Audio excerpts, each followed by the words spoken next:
I don't ever tell somebody stop being a victim. I try to take them back to help understand what is the true power of their soul. And their soul is so great that the negativity is equally strong. And that is why you feel life is unfair. If you were not meant for greatness, you probably wouldn't feel like a victim. Do you think we attract all the misfortunes that happen to us? Sometimes we can receive from people. The way to put it is nothing would be allowed to come to you that didn't resonate with something inside of you already. A lot of chaos in someone's life, whether they realize it or not, has to do with the negative words that come out of their mouth, complaining probably being the majority of it. Yeah, even Jesus talked about that. Being a millionaire at 15. Can you just walk me through that moment? You were broke to developing something that took you to the next level. What were the actual steps that you took? Well, first with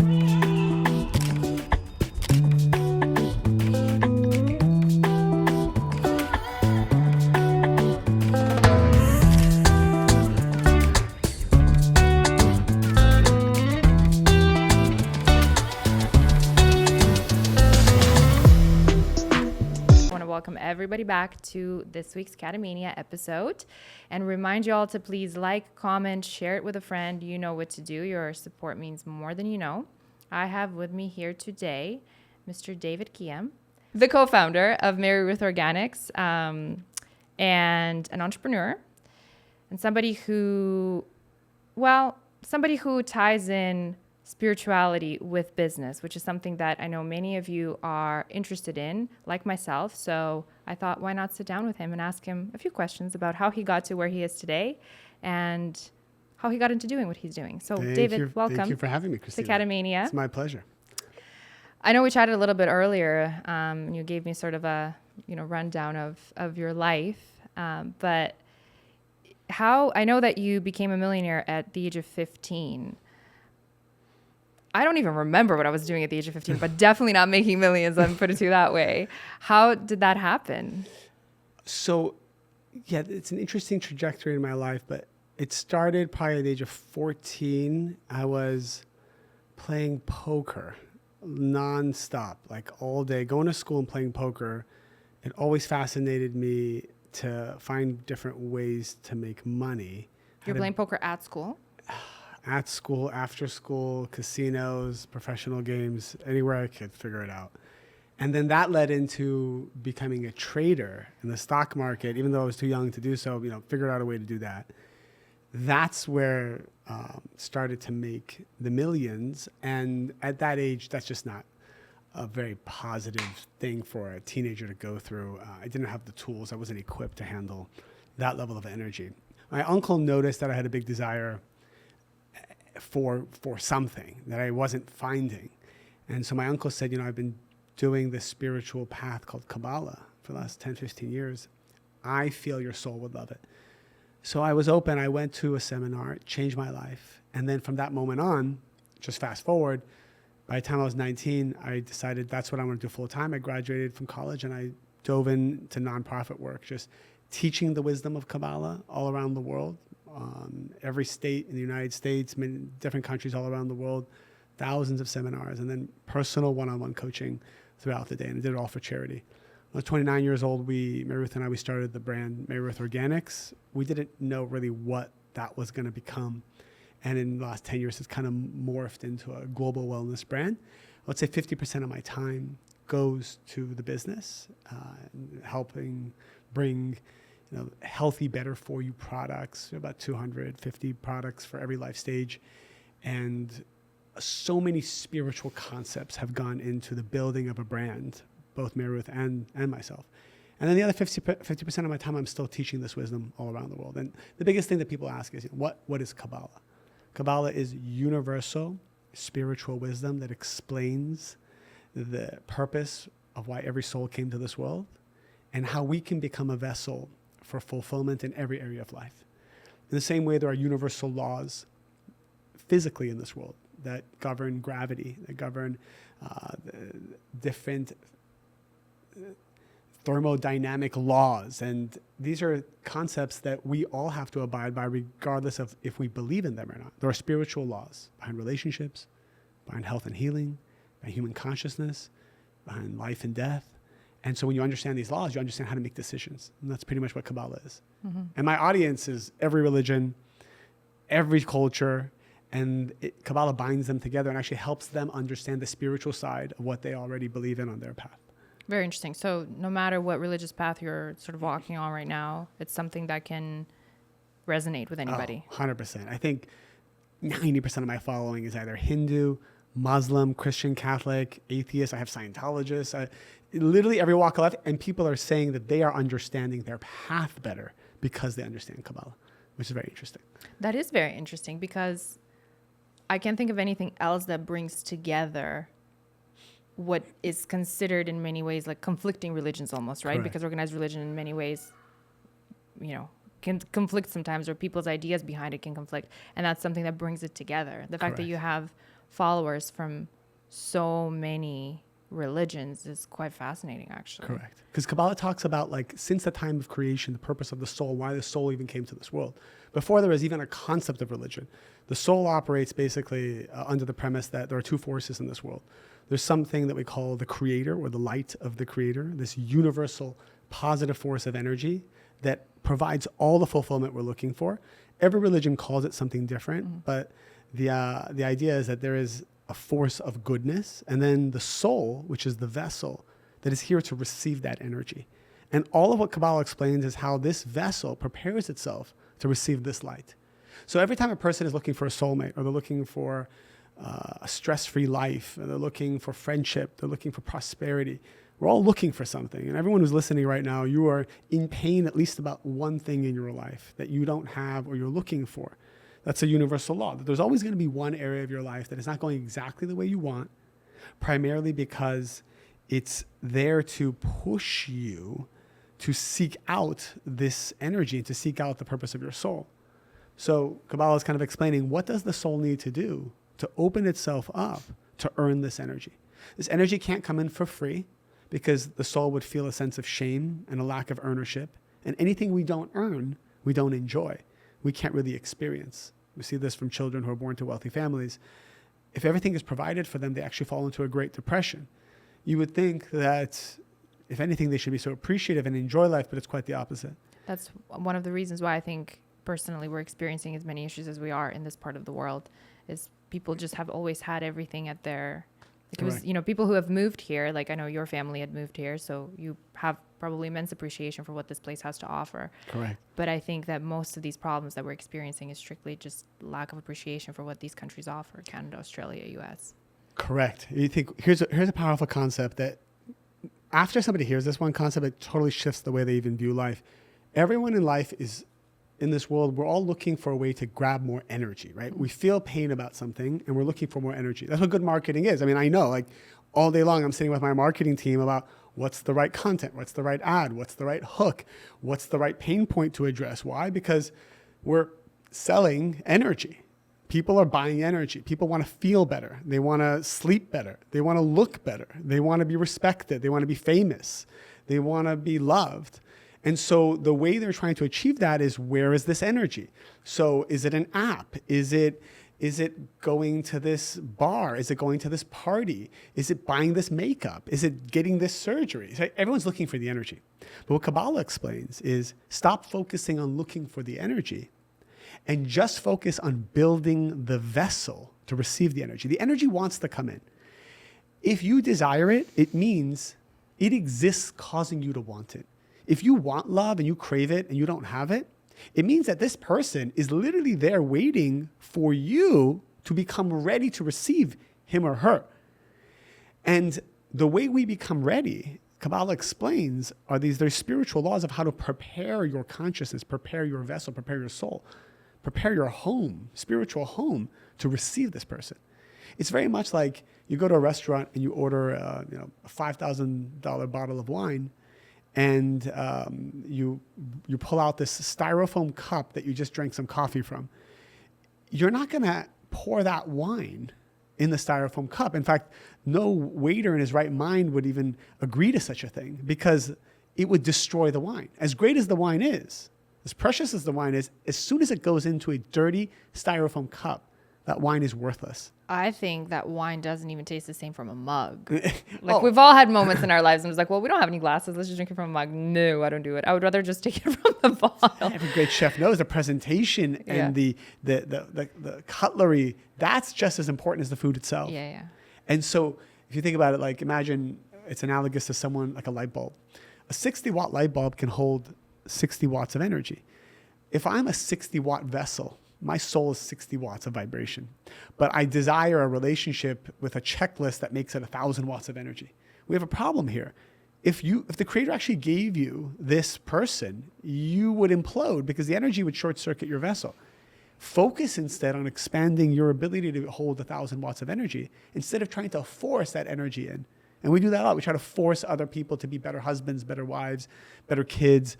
We're wondering why we didn't get this promotion, or this deal didn't go through. We're wondering why certain people don't treat us with respect, and we demand it. It's because you don't have the vessel to receive it. You actually, for whatever reason, are holding on to a dirty cup.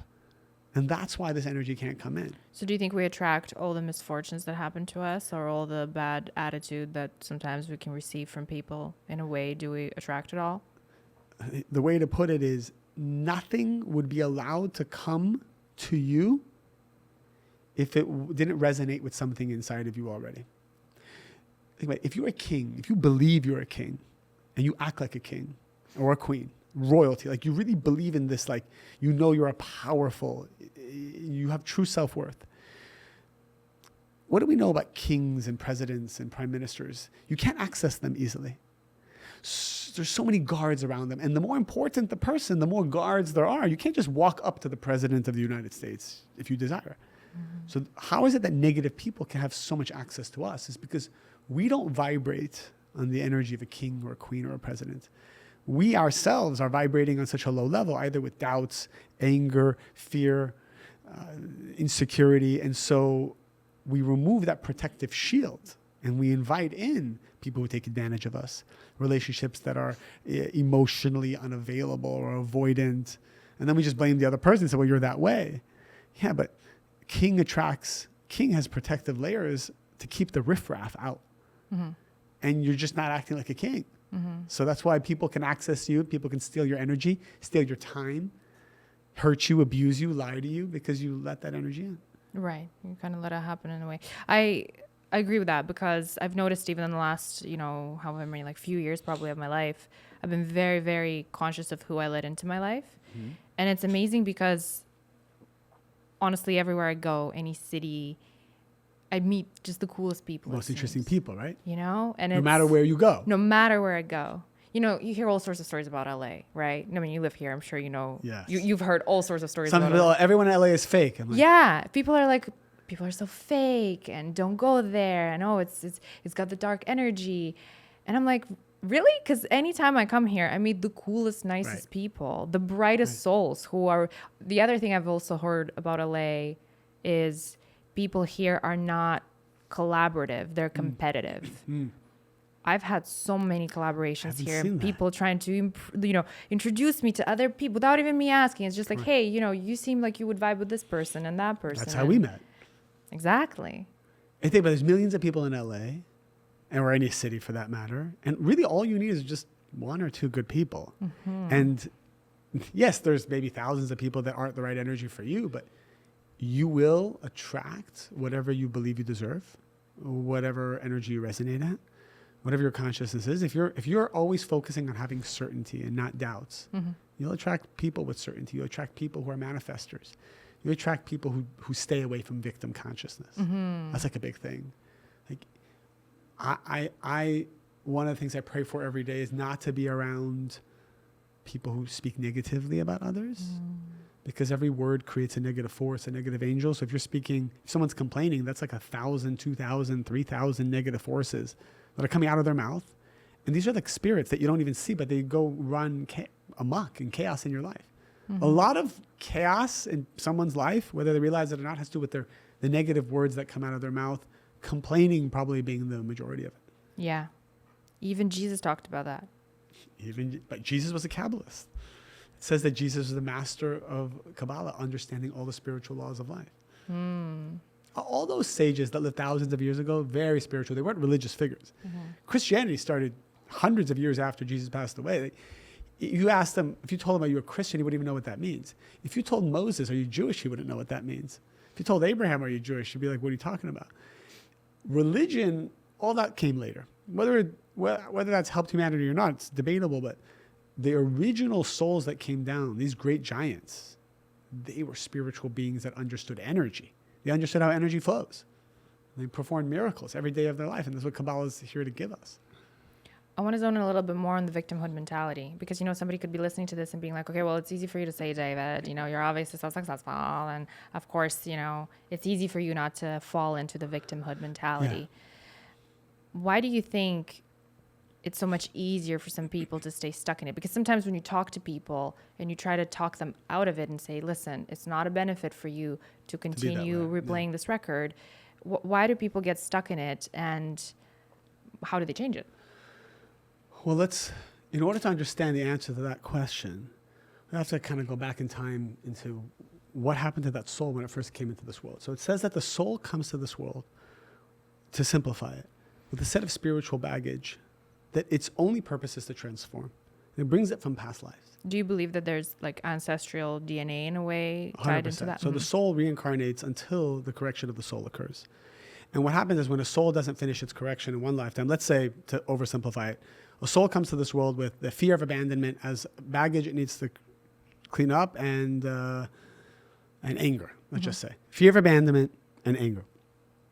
If it doesn't transform those corrections in that lifetime, that soul actually reincarnates again, but it shatters into many more souls. So that soul can shatter into 4 souls, 10 souls, each of them taking a piece of that correction, but just a smaller piece.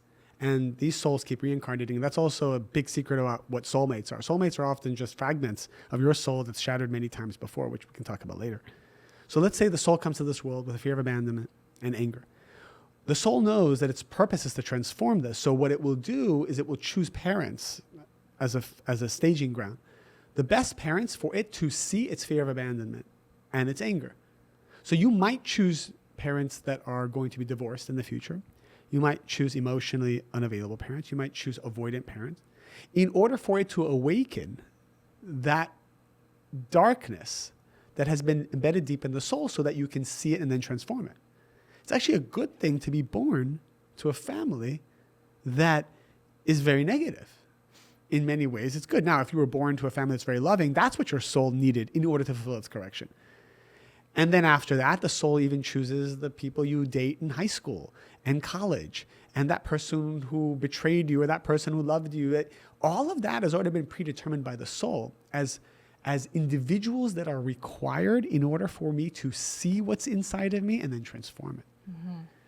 Now, the victim mentality is, well, these situations have come up because I made a celestial contract before I came in that I wanted to come up. But we forgot that contract. So we actually think someone is hurting us, and we think someone is against us. We think maybe the universe is unfair, or the economy is unfair, or my family situation is, look, they didn't have that situation. I did. I was dealt a bad hand. All of those things are true logically. But if you can rise above that and realize, wait a minute, my soul chose that because that's the way I can achieve my greatness, even though I can't see it yet.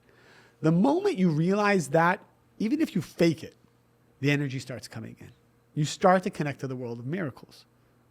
So when I don't ever tell somebody stop being a victim, I try to take them back to help understand what is the true power of their soul. And their soul is so great that the negativity is equally strong, and that is why you feel life is unfair, because you're meant for such greatness. I get it. If you were not meant for greatness, you probably wouldn't feel like a victim. You probably wouldn't have anger issues. You probably wouldn't have control issues. You probably would have a much easier life if you weren't meant for greatness. Every entrepreneur I know who is successful, every author I know, or actor I know, or engineer I know, or teacher I know, anyone who's good at their craft had some kind of difficulty prior to that, that built their vessel to receive that light. And so that's really what it's about. I know people in my classes who said they want to commit suicide. I mean, Kabbalah really turns that on its head. And there's probably a reason why we're talking about this. Whenever suicide comes up, it's because somebody's listening who's been thinking about it.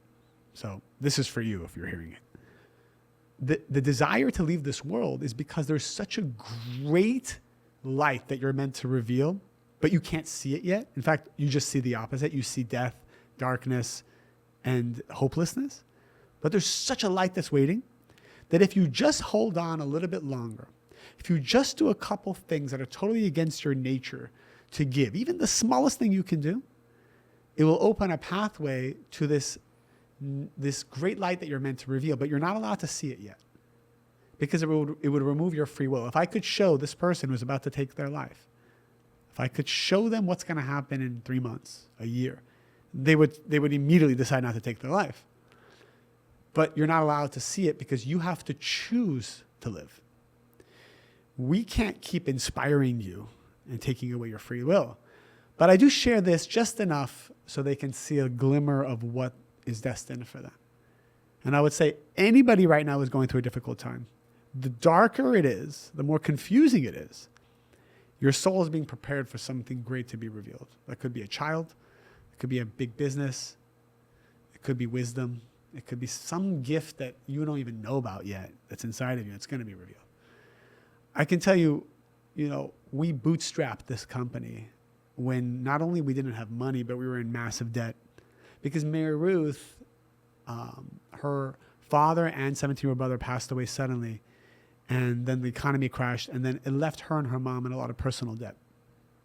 When we came together, we saw, well, we have to figure this out. So we didn't start a business for money. There was no privilege. There was nothing going on there. Not only that, the first couple of years, we were so broke and bankrupt, I started to feel like a victim. I said, for the last 10 years, I've been helping people for charity, giving my time and energy 24/7 to helping other people have great lives. And I almost felt like this is how the universe rewards me, and I don't have success.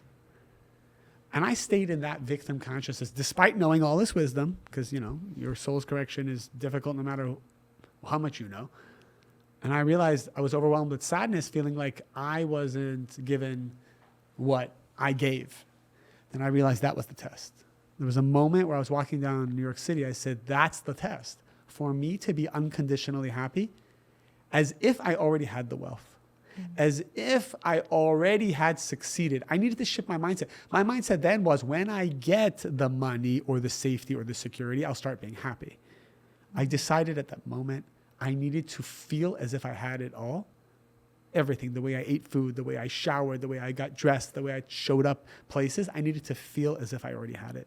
It was a week later we came up with the idea for a liquid vitamin, which that product today is the number one selling. That product is the number one selling multivitamin in the nation. It was born from a transformation of consciousness, not from anything else. And I can guarantee that we were probably more poor at that time than anybody who's listening to this podcast today. You had absolutely zero money? 6 months behind in rent. Oh, wow. Okay. I was sleeping on the floor because I couldn't afford a bed. I was bringing water in from my nonprofit because we couldn't have clean water in the house. And we had $700,000 of debt. Mm-hmm. So that we had to service at like $30,000 a month, of which we weren't making. So we just kept falling, and then credit cards, falling behind my mind. I said, all right, what are we going to do here? The liquid vitamin, which, by the way, that was a miracle of itself, because when we came up with a formula, I called the manufacturer, and she's like, minimum order is 20,000 bottles. I'm like, I can maybe afford 20.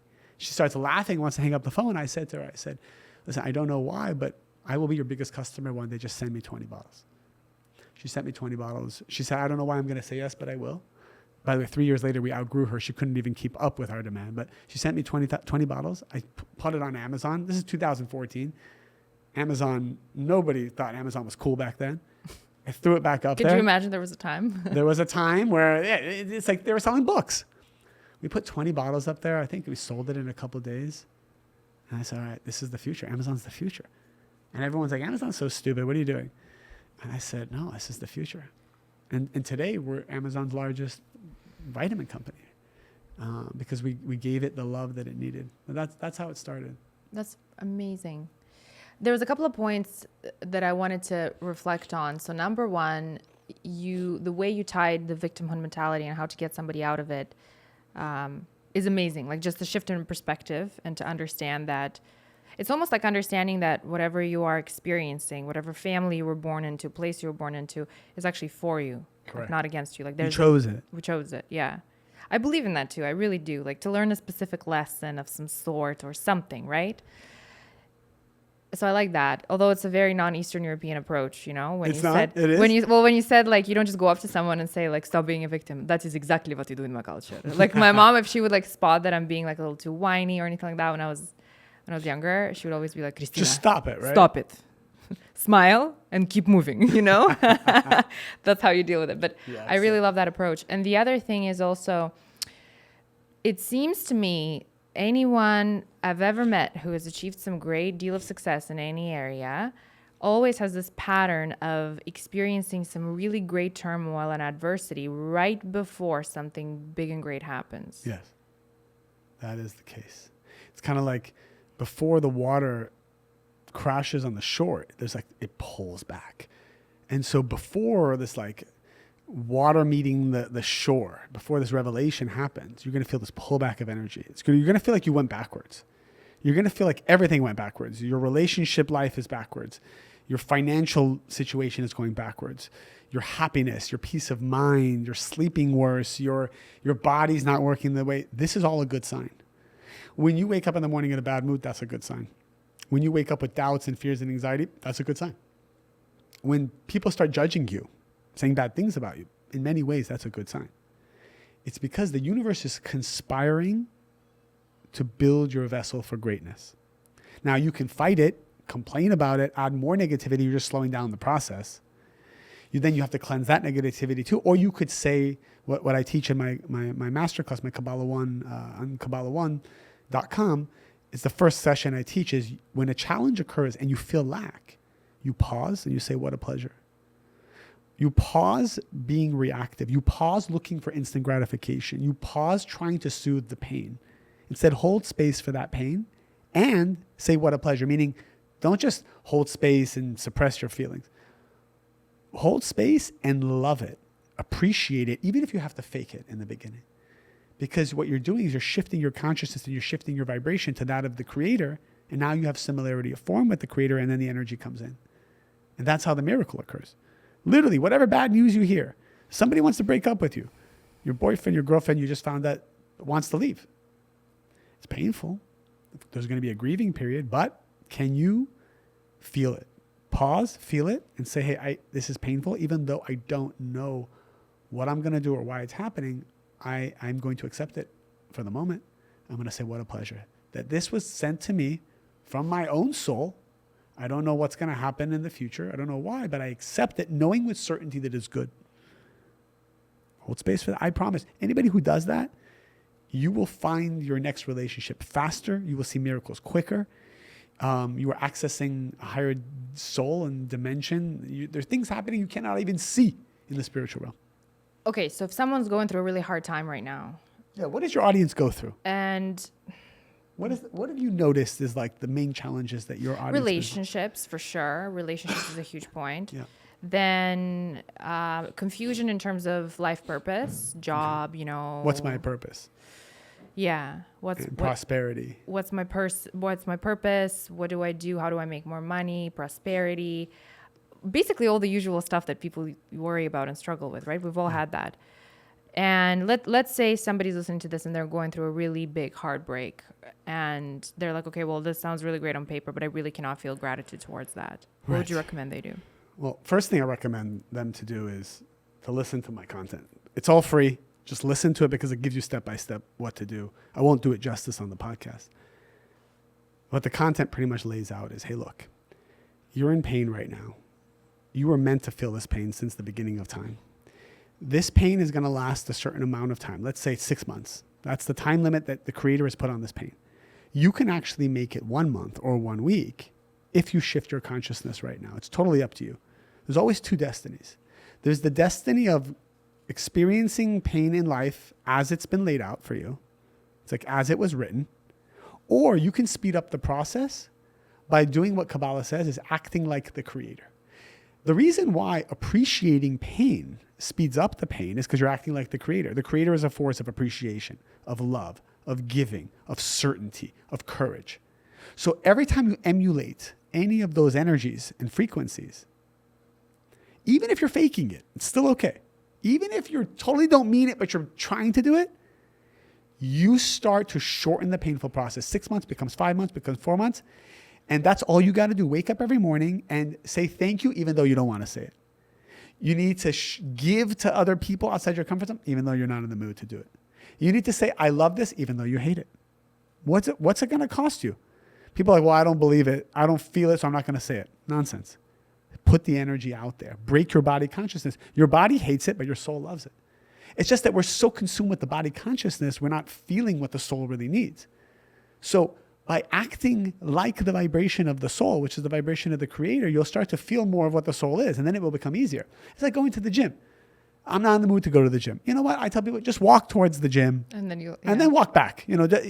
Drive to the gym and then drive home. How about that? But what happens is once you start driving to the gym, you're like, well, why would I not go in, right? Like, I might as well go in. I'm already here. Yeah. The hard 99% of the difficulty is just choosing to get into the car. Yeah. Put on the damn shoes. Yeah. That's it. And so, because what happens is then the momentum and energy of the universe starts to support you.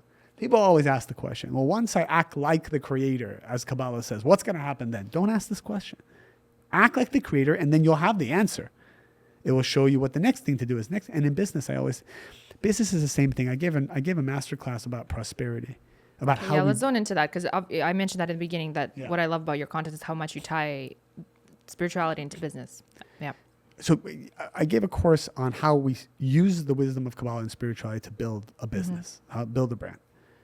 And one of the things I talk about is I'm not a good businessman. I had no experience in business whatsoever. I didn't go to school for it. I never ran a business in my life. And what I learned from coaching other people and from the wisdom of Kabbalah is it's all energy. So what would happen is all I knew to do was take the next 24 hours and manifest as much as I can about the ideas that came to my mind.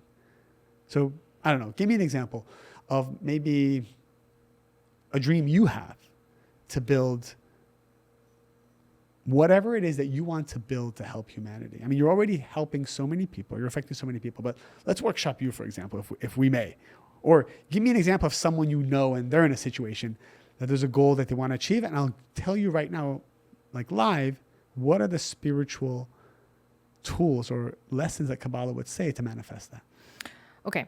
I am working on an ebook about confidence, primarily directed at women. Okay. So I want to build a community that will help women with their confidence. It's like a research-based ebook that will contain practical steps on how you can feel confident in situations where you don't necessarily have competence yet. Love Because for me, if you're competent in something, you'll feel confident doing it, you know? But if you're inevitably going to have to do something for the first time, and then what? It's like a chicken or egg. If you're not competent, you're not going to feel confident. Yeah, exactly. So that's the first thing It's that very came to mind. spiritual what you're saying, because you're asking them to draw down a spiritual energy that will eventually manifest inside of themselves as a physical feeling. Very good. All right, so have you written the book yet? It's in the process of, How long is it? about 75, 80 pages. Perfect. Perfectly. Will be. Is it a audiobook or is it a ebook? It's an ebook Okay. for now. It's an ebook for now. But you also believe it should be an audiobook? Yeah. It should be. Okay. When you say the community, where is this community? Is this who's following you on social? Yeah. Okay. How many people do you need in this community to feel that the book really made an impact?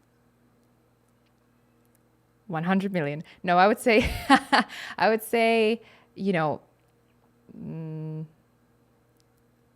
to begin with, let's say 10,000. Okay.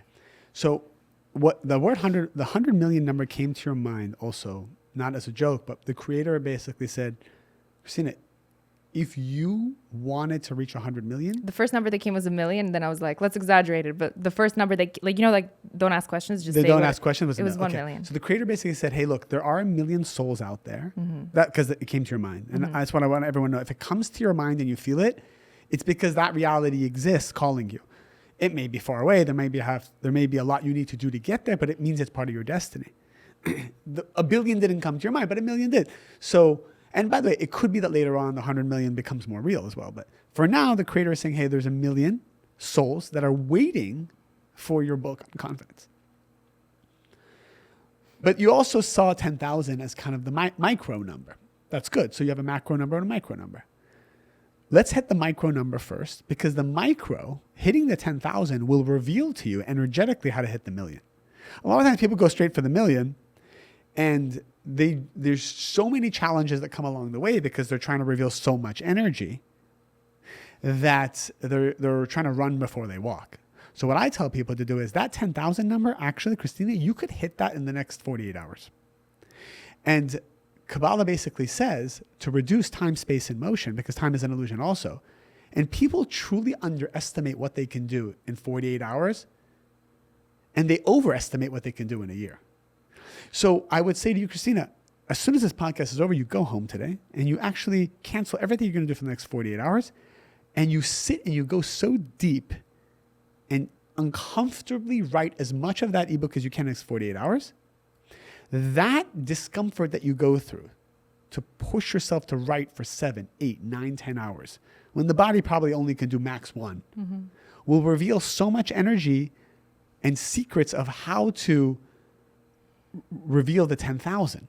So that's what I would just lock myself up for a day, write as much of the book as possible, push past the discomfort. My body wants to go eat something. My body wants to check out and watch a show. It's almost like wants put to pressure. doom scroll. Huh? Put a little bit of pressure almost. Put a little pressure on, because what happens when you put that pressure, all your negativity comes out. All that garbage that your soul came to the world with starts to come out. You start to detox it. You start to detox your ADD. You start to detox your lack of focus. You start to detox your anger issues, your irritability, your control issues. Because a lot of times people are writing a book, it's taking them 2 years because it's not them that's writing the book. Their negativity is controlling the whole show. This is why personal trainers are great, because they tell you how to work out as opposed to you working out in the nice way that you like for your body. Yeah. So I would spend 48 hours. It doesn't have to be this week, but I would spend 48 hours and just push through it. And it's amazing because you'll break into the miracle zone. And then whatever comes to your mind will have so much energy that whoever reads your book, it will have been born from a transformational energy. And then the 10,000 also is very powerful. In fact, I think right away, there's 10,000 people who would want to read this book immediately because your following is so big anyways. And they will feel the energy of this book. And those 10,000 will get it immediately. And then from there, if we sat, we could easily see how to get it to 1 million. But the prosperity course is basically teaching how do you do in 24 hours what you think would take you a year. And so I force myself to manifest as much as I can in 24 hours because momentum creates escape velocity and a spiritual flywheel takes off. And so 1 ounce of energy I put in, the universe repays me with 100 ounces of energy. And together that becomes this like nuclear move forward. And that's how we built the brand. That's how we built everything. This is so deep and analytical. I At the love same it. time. Like It's spiritual. scientific and spiritual. Yeah. Kabbalah is very scientifically spiritual. It's all energy. And science is backing all of this also. And I'll give you another example of how I hired our VP of customer service. One day, MaryRuth says, we need someone to head our customer service team. It's about 50 people on the team, but we don't have a leader. Well, there's 2 ways to do it. One is hire a headhunter, spend a couple months interviewing people. I'm sure you're familiar with this. Interview candidate. You'll have somebody in 4 or 5 months, maybe a little lucky. If you're lucky, it'll be easier. I said, let's see if I can do it in 24 hours. So I went on Google and I said, I have 24 hours and I had a flight to catch. So I said, You must be really scary to some people you work with, because they're like, we'll take a couple of weeks, month, 24 hours. I need it in 24 hours. My team loves me and hates me at the same time. They hate me and they love me. But here's the thing. And I read Elon Musk's book and I realized how all he does is break negative belief systems of everybody around him. Everybody says this is not possible. If he says something is not possible, like legally it's not even possible, he says, well, then let's hire a team of lawyers to lobby to change the law. That's how he thinks. And let's do it quickly. So anyways. Anyone who doesn't believe in this should leave now. He fires them. Yeah. If you have a limited belief system, he's firing you. Yeah. So, and that's why Tesla, that's why SpaceX, they're achieving the impossible because he's drawing it down energetically. So anyways, I went and Googled best customer service companies in the nation. US Newsweek gave me 10 of them.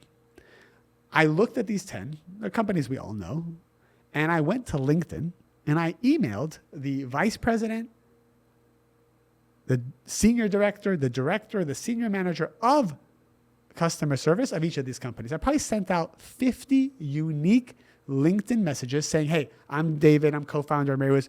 This is my team. This is what we're looking for. This is what the pay will be. This is a great company to work for. This is our culture. This is our attrition rate. This is how much revenue we're doing. Be part of something great. 50 unique messages I sent out probably within 1 hour. I just banged it up. Boom, boom, boom, boom, boom, boom, boom. Then I got a plane. I took a nap. It was an overnight flight. I woke up a couple of hours later. I saw I had 5 responses. I said, this is something I need to do in 24 hours. Can you take a phone call as soon as I land? I took 3 phone calls. I got down to one that I really liked. This one said, you know what? He's actually not available, but he knows his number 2 just moved to another company. He would love it.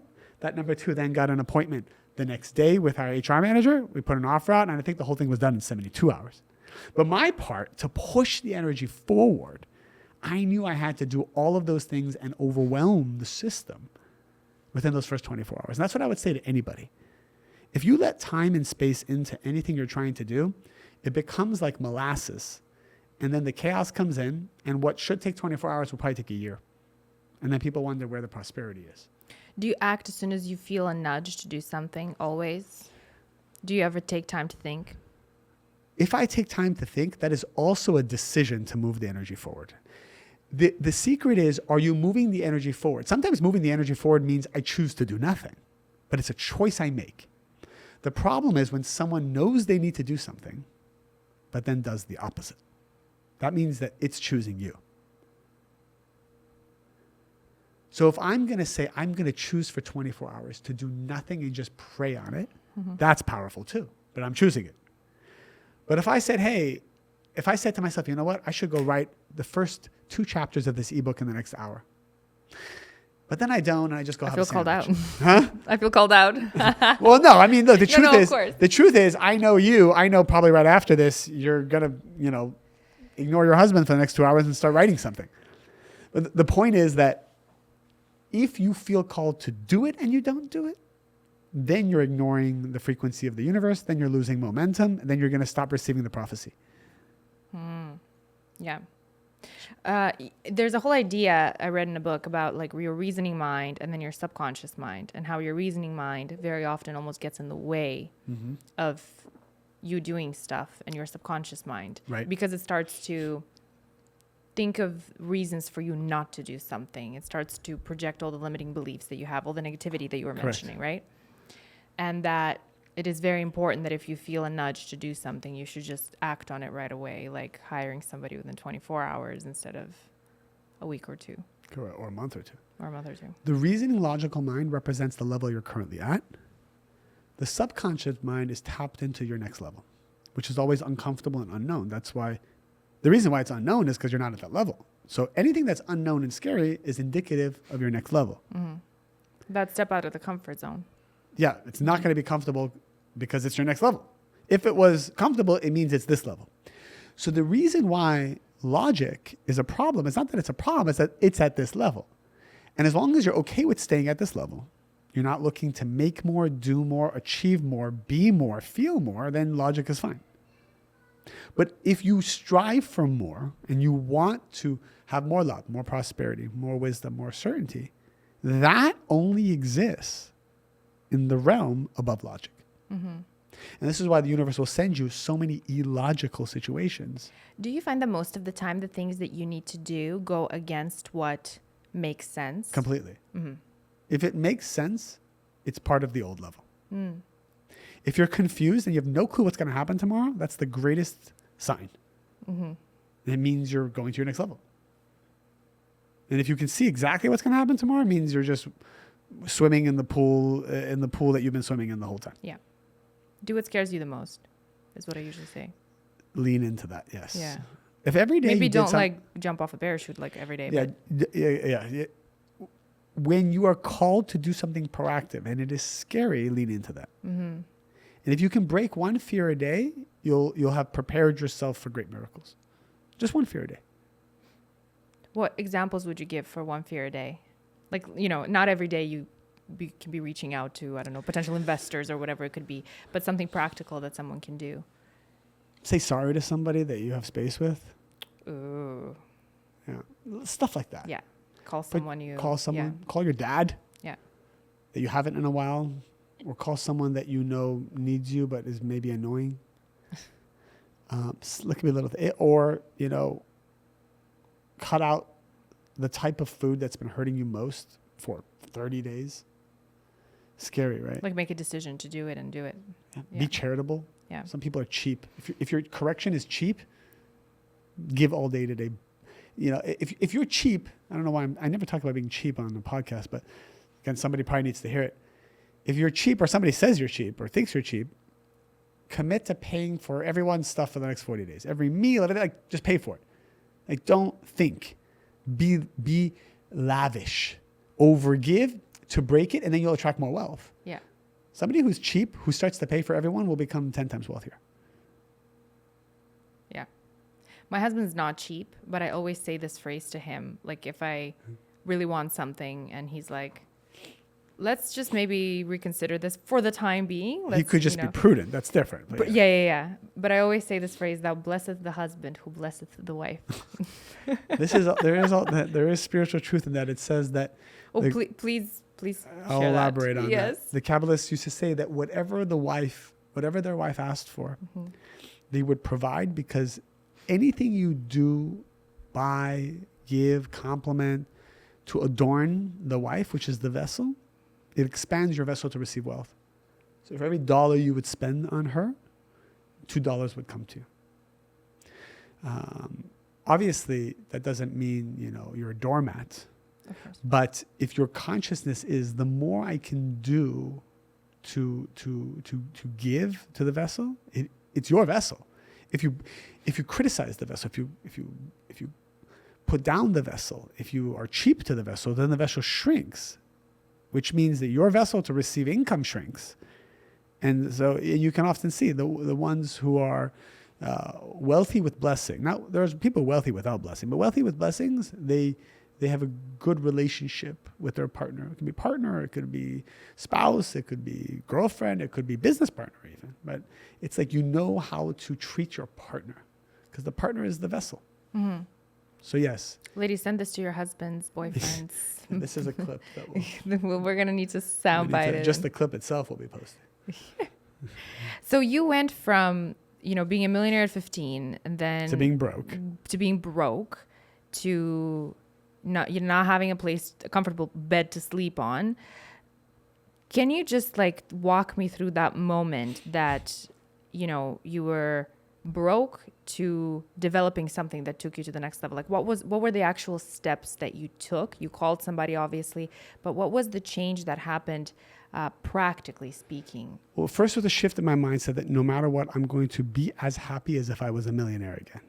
So I asked myself, if I had millions of dollars in the bank, how would I be? How would I talk? How would I act? How would I show up? How would I smile? How would I open my eyes to people? And I just found myself constantly being different and then pushing myself to be that happy person. Then that put me on a vibration that the right ideas, the right people, the right circumstances came. And I remember from then it was just momentum. The brand just took off, and all I did is hyper-focus on that. I learned graphic design. I learned marketing, all on YouTube, by the way. Nobody taught me this. I used to teach and do my charity work during the day, and from 10 to 2 a.m., I just watch YouTube videos. How do you do Facebook marketing? How do you, the logo that we have, this logo that is like an iconic logo now, it's in 180 countries, million stores all around the world. It's in 10, 20 million households. This logo cost me $9. I signed up for Canva for $9.99. I took a picture of MaryRuth. I sent it to a guy in Pakistan on Fiverr. I paid him $5. I said, make this picture into a cartoon. He made it into a cartoon. I slapped it on a label that I made on Canva, and I put it on the bottle. That logo that is now everywhere cost me $10, $15 to be exact. I think it's a lot more simple than we think they are. Do we overcomplicate them? Totally overcomplicated. People hire these I know people who sit and work on their logo for 6 months before we launch the product. Go out. Nobody cares what your logo looks like. Just create a product that adds value and put it out there, even if it's 70% perfect. Yeah. And then you learn, fail along the way. So a lot of things was just, how do you make the people happy? How do you give them what they want? Incredible customer service too. We had a policy, and we have something similar still, but we had a policy: buy our product. If you don't like it, keep it. We'll send you any other product from our store for free, and we'll give you a $20 gift card. What do you got to lose? And everyone's like, what do I got to lose? They started telling all their friends, hey, listen, buy this product. This company is basically saying, if you don't like it, you can keep it, get another product for free, and another gift card. In fact, we could take advantage of them. Go right ahead. Would some people abuse the system? No one abused it. No? CFO started thinking everybody would abuse it, but people are good in their heart. Yeah. And by the way, even if Maybe people you abuse attracted people who are good in their heart because you believe in that. Exactly. Right? That's the whole thing. But Yeah. if someone sits there with their logic Right. and says, oh, everyone's going to take advantage, then that's where you are. Yeah. But the truth is, you know how much free marketing we got out of that? People telling 20, 30, 40 friends, posting in all their Facebook groups, letting everybody know, was worth hundreds of thousands of dollars at the time. Obviously, we had to change our policy as time went on. Different policies came up. We had to be more structured. But today, we have 50 customer service people working 24/7. If you call the company, you want something, you're going to get whatever you need. Like, we're not going to fight you on it. Like, you can't afford it, we'll help you. You need something different, we'll make care of it. We'll take care of it. Like, whatever it is. Like, just make the customer happy. Mm-hmm. Yeah. Put their needs before your logic. 100%. Every question we ask ourselves is, what's going to make the customer happier again? Mm-hmm. What is the customer looking for? Like, recently we decided and I spent a lot of money on it, but to become what's called CLP certified, clean label certified. So each one of our products is tested for 200 toxins, chemicals, plastics, pesticides, heavy metals, like anything that you would be scared of to give a member of your family. We test for it. Every year we retest it and test it. We're the only brand in the world that every one of our products is tested for it and passed. And so we said, well, that's what's going to make the customer happy. Now, we could not do it. You would never know, and we'd pocket millions of dollars of extra profit. But anything we can, we try to reinvest, whether it's be B Corp certified, whether it's, making sure that there's like paternity leave, maternity leave, like is like 3-4 months. Like, keep reinvesting in the employees and the customer, and then that's how you keep them for life. How did you decide that would be the product that The liquid? Yeah. It came as divine inspiration to MaryRuth because she had a health and wellness program called Liquids to Lunch at the time. And her clients were basically saying, as we were only having liquids until lunchtime, their capsule supplements would make them nauseous. So they asked her if there was liquid vitamins they could take. And we go on Amazon, there was nothing. So nobody was making liquids. Everybody was making capsules. In fact, today, 80% of the market's still capsule. So we said, what if we could make a liquid? And that's how it happened. So it came from a divine. I forgot exactly how it happened, but it just happened that week exactly in the right way. You asked and received the answer. Oh, and that's the other thing. I teach it in the fifth class of my Kabbalah 1. If you know how to pray, prayer is not like religious, pray to God to make my life better. Prayer is a request that builds a vessel to hold energy. So I'll go for a walk for a couple hours and I'll just ask for everything over and over again. So how do you ask? What do you say? Like, for example, I'll ask something even mundane. I mean, obviously there's loftier spiritual things you ask for, but if in business, I'll ask for 1 hour, what is the next product the world needs? And I'll ask that same phrase over and over again. What's the product? You ask it again until you receive the answer? Out loud. Okay. I'll ask You're walking down Beverly Hills. Around Beverly Hills. It looks like I have dementia. I'm just walking around talking to the sky. But I'll ask over and over again. I may or may not get the answer, but what I know I did is every time I asked, I put another brick in the vessel that will receive the answer. And eventually the answer comes either that day or the next day. And the truth is, the deeper you ask, the more intensely you ask, the quicker you get the answer. Do you always get the answer without failure? I've always gotten the answer. Yeah. Yeah. So anything that I need to eventually know, I know if I spend 1, 2, sometimes I take in 8 hours and ask, because I realize that I'm spending less time. If I pray for 8 hours and ask for something, I will get it faster than if I don't pray for 8 hours and I just try to ask a ton of people how to do it. It's so powerful. That's why nobody does it. Because the negative side has convinced people that that's stupid. Even people who are listening now are like, that's stupid. Or that sounds cool, but I'm still not going to do it. People Yeah, it won't work. It's It not going to must work. be- yeah. People will try it for 5 minutes to get bored and then doom scroll. Yeah. I read in a book, The Game of Life and How to Play It, that prayer is you telephoning to God and intuition is God telephoning to you. That's right. But the creator can't speak to you until you build the vessel for it. Right? Kabbalah is the study of the vessel, not the study of the light. There's nothing to study with the light. The light wants to come in. Your soulmate wants to come in. Your prosperity wants to come in. The healing wants to come in. Your happiness wants to come in. Don't worry about that. When you pray and when you ask, how important is it to have the right feeling, the right vibration? And what do you do to make sure to eliminate anything that could get in the way? Define the right vibration. So if you're anxious, for example, does the answer come to you? If you're feeling nervous, Okay, if you're good. feeling I see. stressed. If you're anxious, sad, worried, less so. And there's a spiritual reason why, but when a person is sad, their vessel starts to close. So even though you ask, you're kind of like you get your foot on the gas with the parking brake on. So when you're coming from the highest vibration to come from is feeling broken but happy. When you're broken, when your ego is totally broken and you feel like you don't even know what to do anymore, but you're happy, all the gates are open. But being broken is so powerful that the negative side comes in and makes you sad immediately. So you never get to experience that powerful vessel. People usually who feel broken or their ego is broken, they immediately become sad. And then you're done. You can't receive any more energy when you're sad. So you have to break out of the sadness. But being broken and having that joy, it's the most powerful space to be. It's very rare to be in that space because usually when you're in a joyful state, you're not broken anymore. So it's there's like that twilight zone of consciousness. And in that place, you can receive anything. And how do you get there? We were talking about it a little bit, but just to reiterate. So you said you can even fake it for a little while, Yeah. but are there certain tools like, I don't know, put on your favorite song or something like that, that will help you snap into the happy state of mind Well, first, without substances? okay, well, this is a good point. First off, the broken feeling happens to us so often. So when it does happen, keep saying thank you, thank you, thank you, thank you. So what's going to happen is you're going to feel both broken and appreciative, and then you tap into the miracle zone. Sometimes I like that definition, the miracle zone. it's totally the miracle zone. And then what happens is you become so happy that the miracle zone kind of closes, but happiness also creates its own miracle zone. It's not as powerful as the broken and happy. It closes? The big opening closes. So Okay. being broken and happy is the most powerful. I would say the second best is just being happy. Damn it. Okay. And the third is being sad, nothing happens. Okay.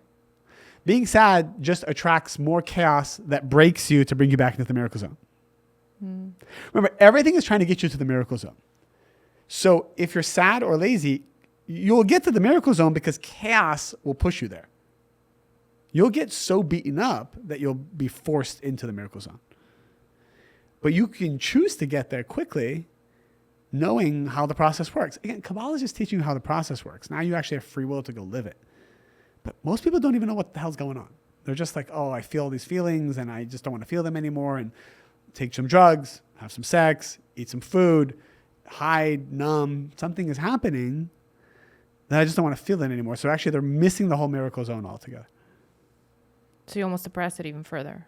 Correct. 20 years go by and you missed it. You should be experiencing miracles every hour, every minute. Is that your life? Do you feel like just about every moment of your life and every day you experience blessings? I think it's obnoxious to say yes. What I'll say is I go through Like the you have amount problems, of obviously. challenges Yeah. and problems I have is I have problems every minute. But it doesn't feel like problems as much. It's still painful, but they are these opportunities. You know what it is? I want so much that I attract so many problems because I want to reveal so much. So what I would say is, hey, look, the more you want, the more challenges, temporary challenges you'll attract. But you also now have the tools of how to transform every challenge into the miracle zone. If you don't want a lot, you won't have a lot of challenges. Just tell the universe. I always tell my friends or my students, like, oh my God, it's too much for me. I'm going through too much. I said, that's no problem. Just go on the street right now and go for a walk and tell the creator, you're okay with not having the soulmate for 5 more years. I promise you the pressure will stop. Tell them you're okay not having any more income. You don't want to grow your income. I promise you the chaos will go away. You'll go right back to the joyful life you had. Like, no, I don't want to do that. I said, so you're preparing for the Olympics. You're a really great friend to have because you give reality checks without, how do I put this? You give them in a really like kind way. You know what I mean? Like in a really positive way. Well, thank you.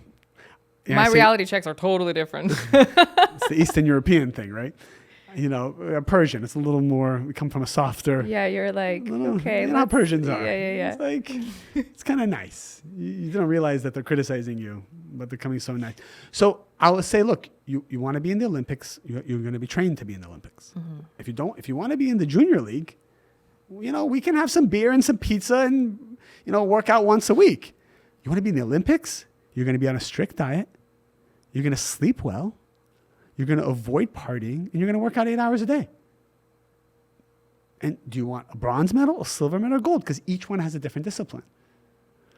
And so that's the bottom line. Mm-hmm. But here's the best part. You can choose. No one's pushing you. If you don't want all of these pleasures, just tell the universe, I don't want it. Your pressure will go from like, you know, it's kind of like I go into the hyperbaric oxygen chamber. It's one of the things I do for healing. And you're in this chamber, you feel the pressure and your ears start to hurt. Like things start to hurt when you're in this oxygen. And I thought to myself, this is uncomfortable. So I could just turn off the pressure. You can just step out of the chamber. Anytime you want, you can step out of the chamber. The universe is happy to oblige. The universe listens to us. But the thing is, we want the glory without the pressure. Yeah. 100%. That's the challenge. We want to get up here without having to go through all the other steps. That's correct. Do you think that there's a sense of, like you mentioned to me earlier, that you always knew you wanted to do something big. You always knew you wanted to be powerful. You always knew you wanted to, you know, do great things in life. Is that for everyone? Relative to me, Elon Musk, what he wants to do, he thinks it's like him colonizing Mars is like us opening a coffee shop on the corner. You know, some people might think opening up a coffee shop is like the biggest thing they've ever done. And it's hard and it's got challenges. I don't even know where to start. That's how Elon Musk feels about colonizing another planet. Mm-hmm. So it's all relative to what you feel your destiny is. Mm-hmm. I always had a vision of maybe the amount of people I'd want to affect, the lifestyle I wanted to live. And the irony was, I wanted to live a great lifestyle.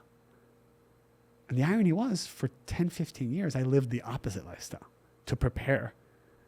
I lived in extreme poverty, not making any money, and having the worst debt right before it transformed. And by the way, even when we had a business, we had no money. Even when the brand crossed... Isn't that always just like the best thing ever when you're like, I'm a business owner?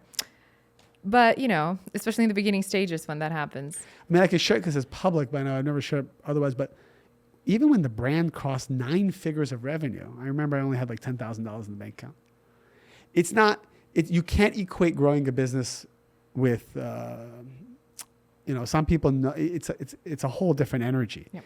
You have to wait till you sell the business. You have to wait till something else happens. But building a business will test every part of your consciousness. And there's going to be tremendous sacrifice in the beginning. Yeah. And you have to have patience, right? Patience, grit, delayed gratification. It's a big one. Because you can't take the money out. You take the money out, the business falls apart. Mm-hmm. You usually just take out bare minimum of what you need. And you reinvest into growth for most people. I think the biggest takeaway for me here is that just to wire your brain to look at problems and adversity a different way. Mm-hmm. That's kind of the main lesson for me. 100%.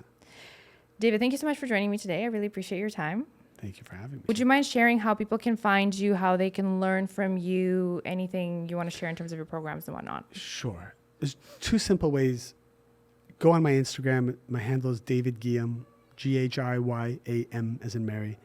And every day I just post like 90-second clips, very similar to the concepts we talked about, just to inspire you every day. So that's just a basic way to start. But about 3,000 to 4,000 people a month sign up for my masterclass, which is all for charity. It's pay what you can afford. They can pay anything you want. And it's Kabbalah1.com, KABBALAHONE.com. And it's about 30 to 40 hours of professional content I recorded, going step by step, how to create miracles, how to achieve your soul's purpose, how to handle challenges, how to overcome doubts, fears, uncertainty, pain, lack. It's all there. And people from all around the world are always telling me, like, within the first 30 minutes, their life will change. So if you just want to just start listening to it on a car ride, in the gym, that's the best way. And I never monetize my page. All of it goes back to the community and to help people who can't afford. Thank you. I'll be sure to link all of that for you guys. You can, go in the captions and check all the links out, as well as David's socials. Thank you again. Thank you, Cristina. And thank you to our wonderful listeners for tuning into this episode. I will see you next week.